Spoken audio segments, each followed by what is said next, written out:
Glory to Ukraine. Today we held on November 17th this year. Welcome at the Military Media Center, the only information platform of the Ukraine Defense Forces.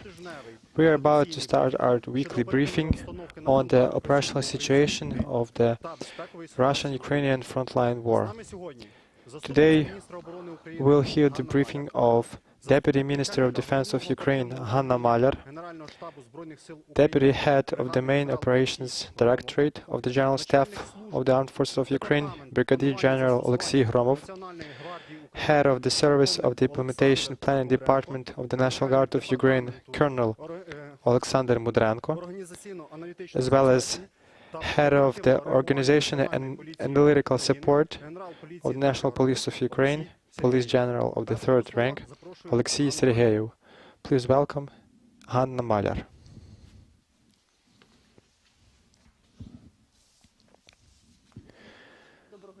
Good afternoon, everyone. We are starting our weekly briefing. Ukrainian Defense Forces stay united on all front lines, including the informational one. Despite the difficult war and despite that we experience missile attacks more often, we don't give up. We stay united and stronger. And they will not break us, and we'll definitely win. Please don't forget that we have to support each other and to be in a good mood so we can win faster. Today we have 267 days of Ukrainian struggle against Russian aggression. The fight for Ukraine against the Kremlin occupant is lasting for 38 weeks. Russia continues to perform the terror tactics against Ukraine. The scale of missile attacks, of recent missile attacks, is very large. However, despite this, our task is to weather the storm and win. And we will definitely do it. I know it's difficult for us and we pay a high price for that, but our freedom and victory are worth it.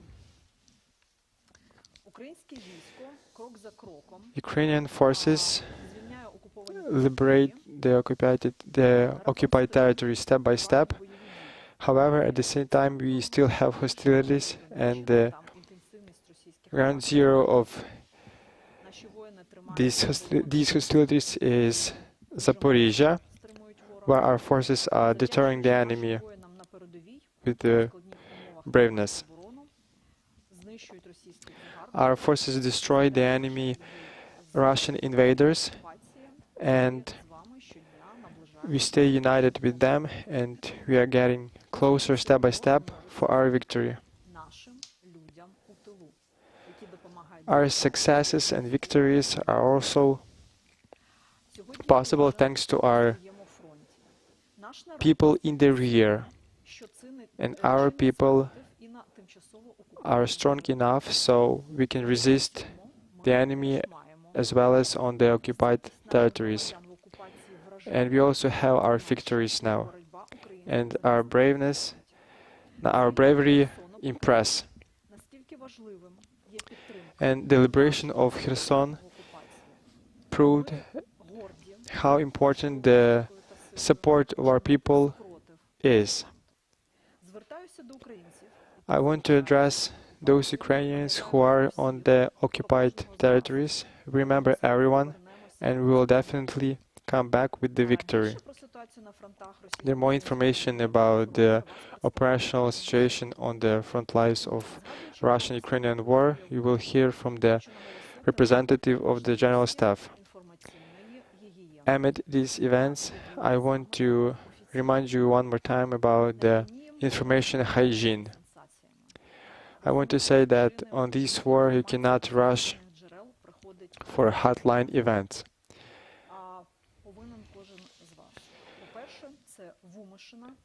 Every one of you has to remember why the first line information is posted with a delay. The reason is that the enemy has nothing to change and has nothing to do with this.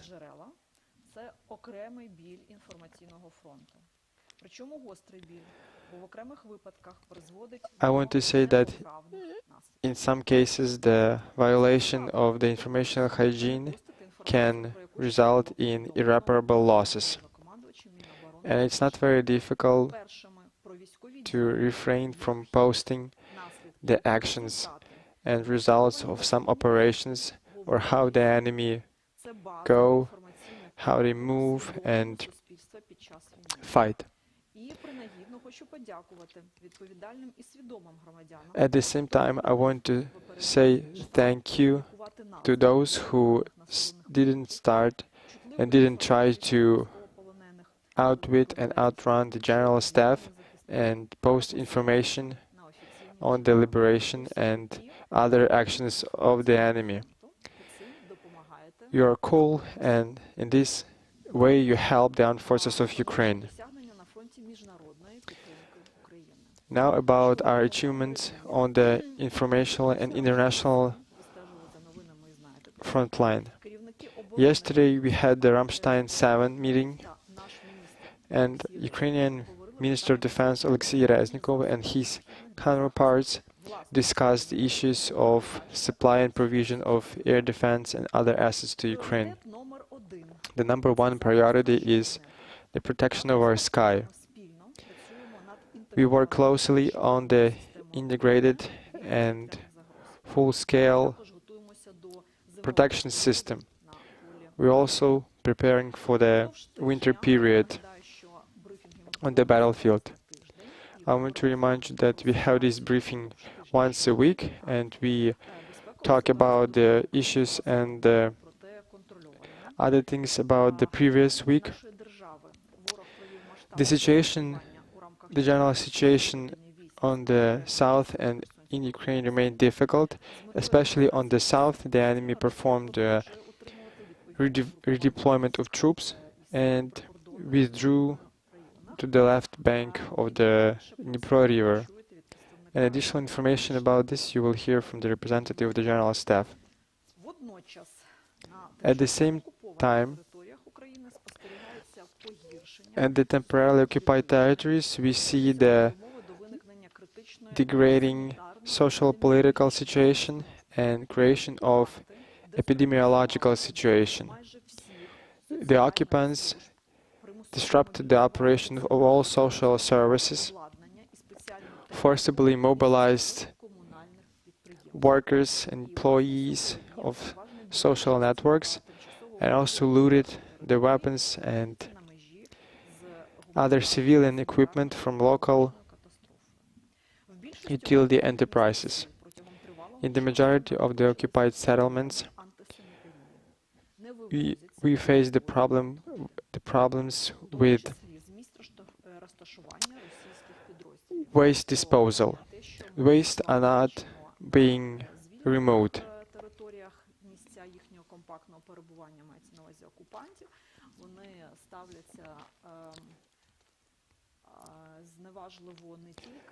And Russian occupants, Russian invaders, disrespect not only themselves but also the territory they occupy and civilians.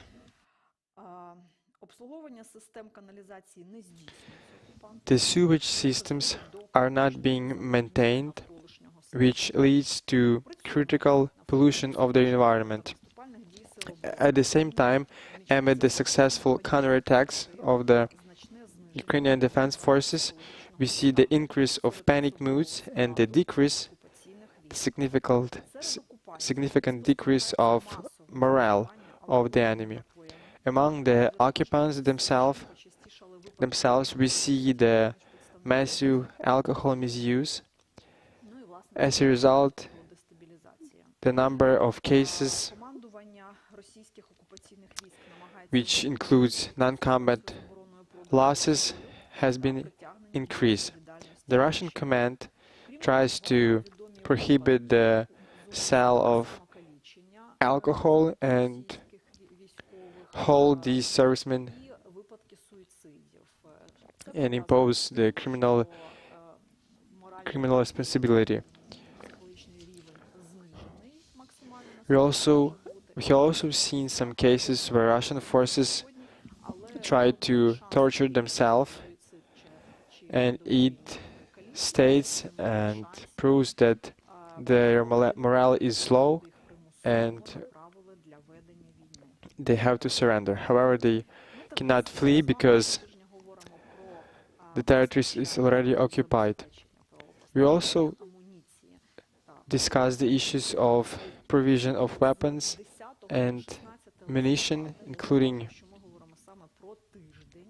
clothing. And from November 10 to November 16, the Ministry of Defense of Ukraine transferred and sent to the armed forces of Ukraine more than 11,000 armor vests, more than 8,000 of helmets, and more than 57,000 of winter footwear. We also registered more than 63,000 of winter jackets and winter pieces of uniform. During the last week, we also transferred more than 59,000 of pants, more than 135 hats, more than 20,000 of fleece jackets, and more than 81,000 of the demi-season and winter underwear. At the same time, I also want to say that we have the already formed reserve of 200,000 armor vests and 100,000 of helmets. As for the winter uniform, the Ministry of Defense of Ukraine transferred the ample number of uniform for the needs of the armed forces of Ukraine. We also tracking these issues, and if there are some other cases or any other issues, we try to deal with this. As for the payment, the Ministry of Defense of Ukraine has already financed 100% of payments, and it includes monthly payments, the pay grade, years of service, ranks payments as well, an additional payment for the service during the martial law of 30,000 hryvnia, as well as an additional payment for the direct engagement in the conflict of 100,000 hryvnia. That is why, as I said last week, we have enough resources, and I want to remind you one more time that we pay in November for October, and the payments for October have been closed and issued, and if there are other issues from the military units, the Ministry of Defense will solve these issues quickly.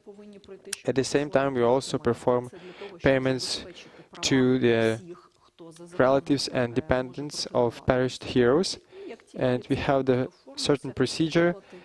As soon as the document and other documents have been acquired, the payment will be performed. I want to say that the war is going on, and without further success on the battlefield, the enemy uses the informational battlefield. In the informational field, the enemy is trying to create panic moods, and the Telegram channels have become the easy source of getting information. And in fact, millions of Ukrainians are subscribed to tens of channels which are being led by Russians. We have already posted these channels, and I want to say one more time that the best way to save us our informational space is to see what you are subscribed to. The list of these channels is spread. However, Ukrainian audience still continues to subscribe to it. And that is why our people are within the mirrors of the distorted information. However, this is the only way Russians are trying to affect Ukrainians in order to avoid degrading of morale. Please filter and see what you are subscribed to. And as an example, the Russian propaganda tried to manipulate the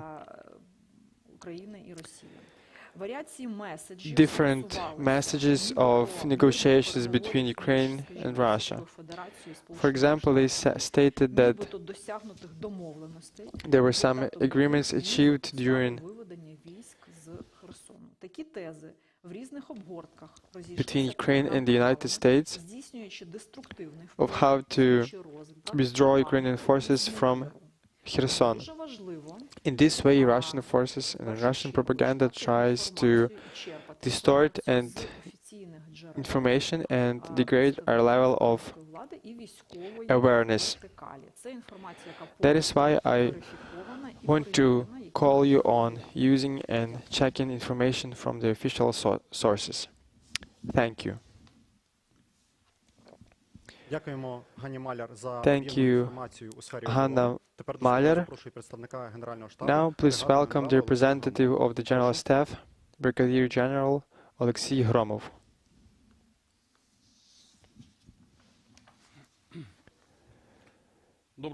Good afternoon, everyone. During the last week, we saw no changes in the operational and strategic situation. The most difficult situation remains on the east of our country, where the enemy tries to reach the administrative border of the Donetsk region. Just from the last Friday, we had more than 500 clashes with the enemy in these areas. In Volyn, Zhytomyr and Kyiv directions, we saw no signs of formation of the offensive task forces. On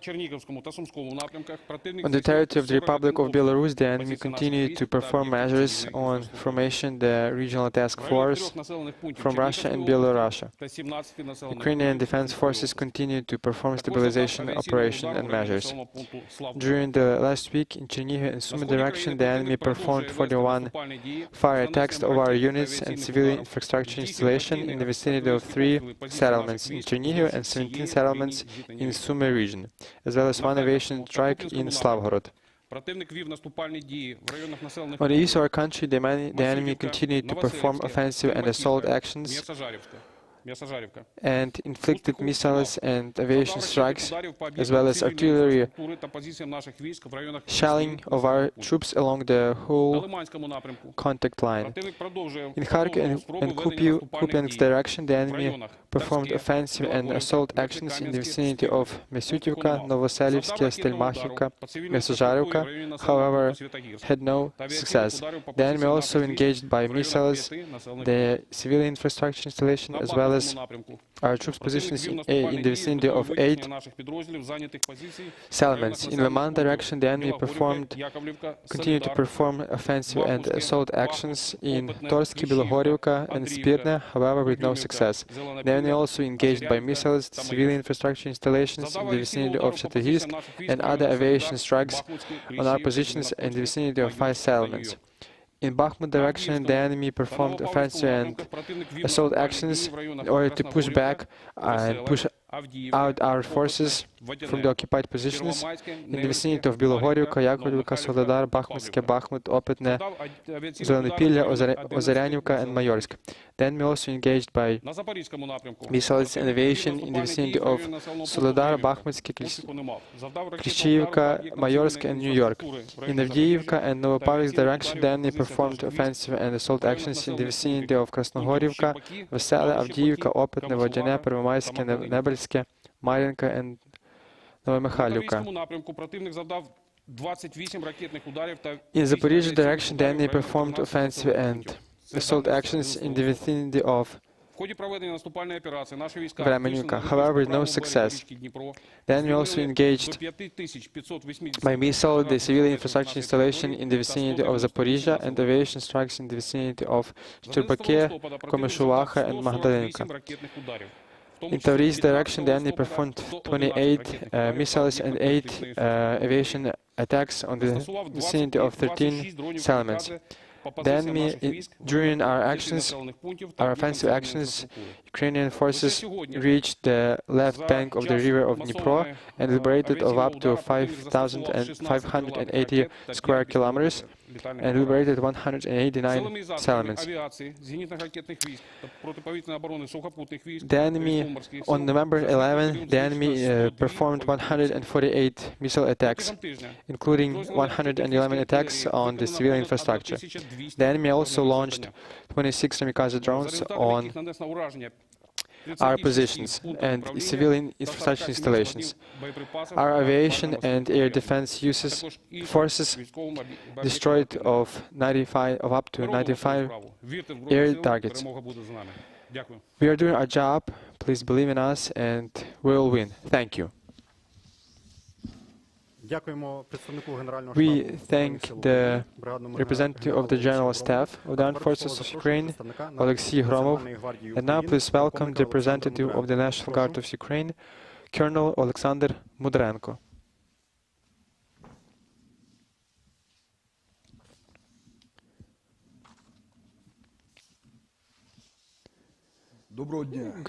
Good afternoon, everyone, dear guests, and those who are watching us online.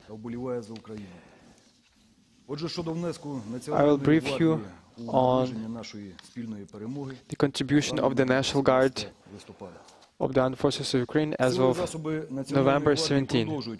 National Guard forces continue to perform their combat and special tasks within defined task forces.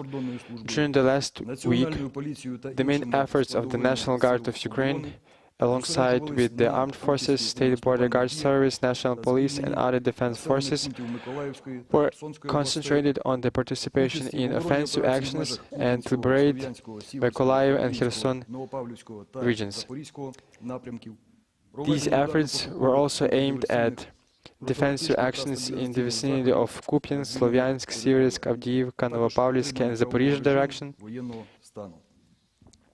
perform search and rescue, counter-sabotage and prevention, as well as stabilization measures on the liberated territories, as well as to maintain law and order on the whole territory of Ukraine. National Guard forces during the last week directly engaged in the offensive operation to liberate of up to 10 settlements in the vicinity of Mykolaiv and Kherson regions. Thus, National Guard servicemen continue to perform counter-sabotage measures on the liberated territories. Thus, in one settlement in the vicinity of Mykolaiv region, 9 people have been detected and detained because of their work with the occupation authorities. After their inspection, the 2 grenade launchers, 1 flamethrower, 3 F1 grenades and up to 26 artillery ammunition have been seized.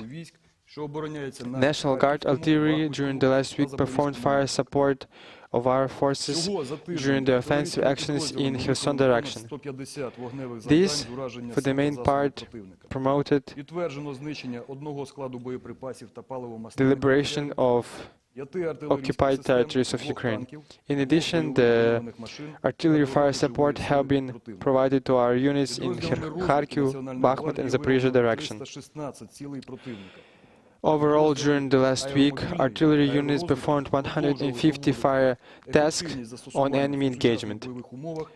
Our units also destroyed 1 ammunition dump and 1 POL depot, as well as 5 artillery systems, 2 tanks, and 2 armored fighting vehicles with up to a company of manpower.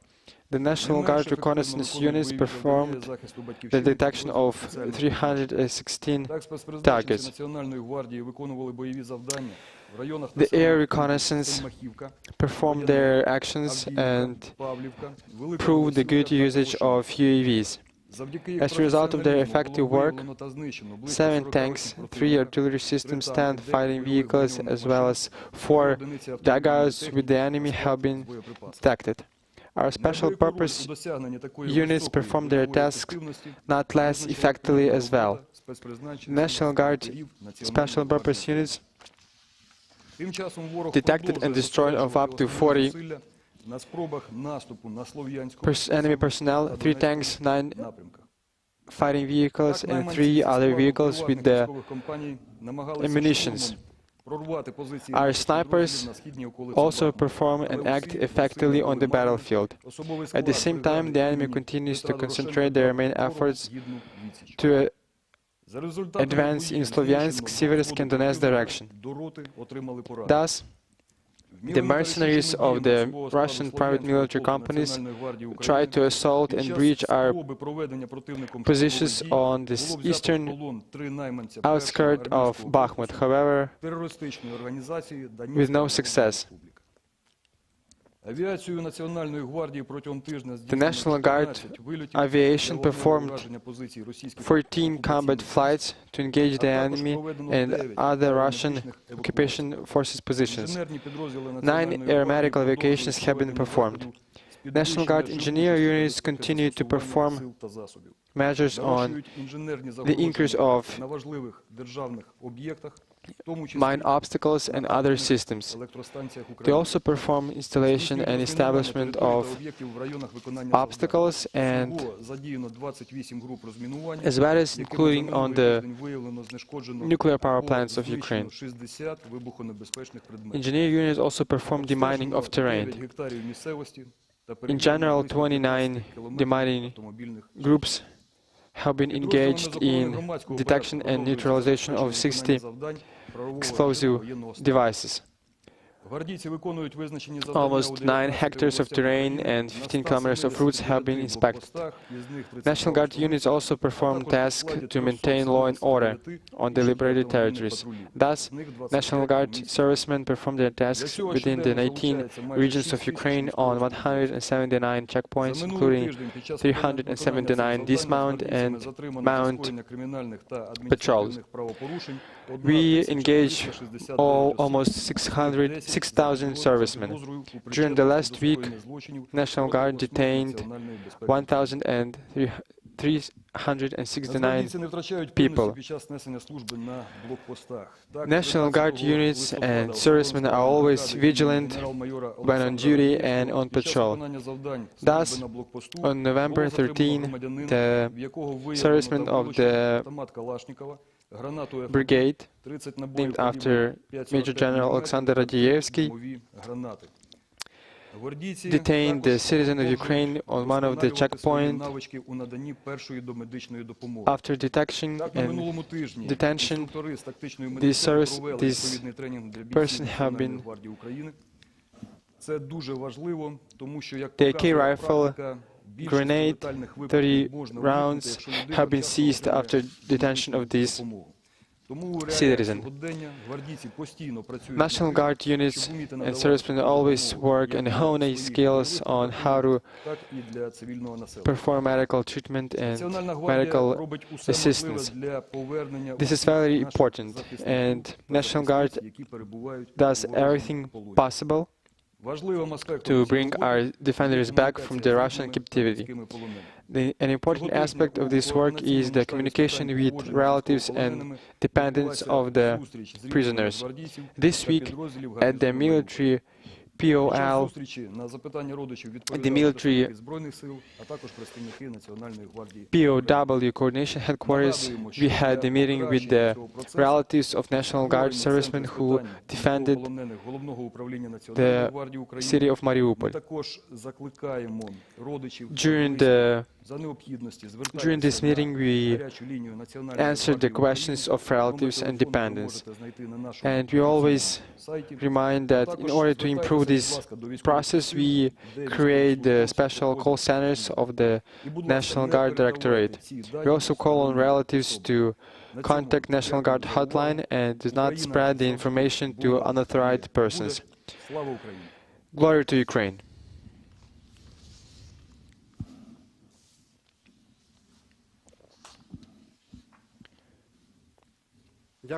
We thank the representative of the National Guard, Colonel Oleksandr Mudrenko, for his report.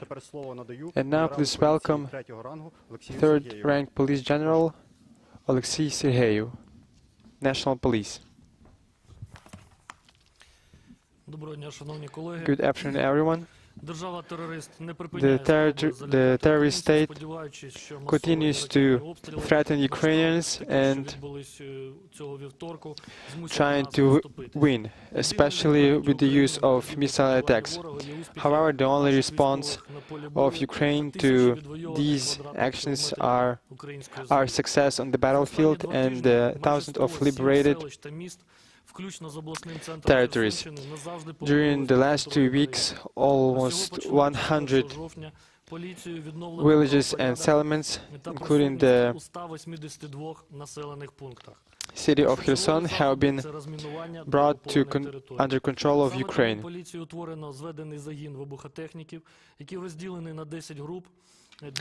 Thus, during the last 2 days, we engaged the EOD personnel and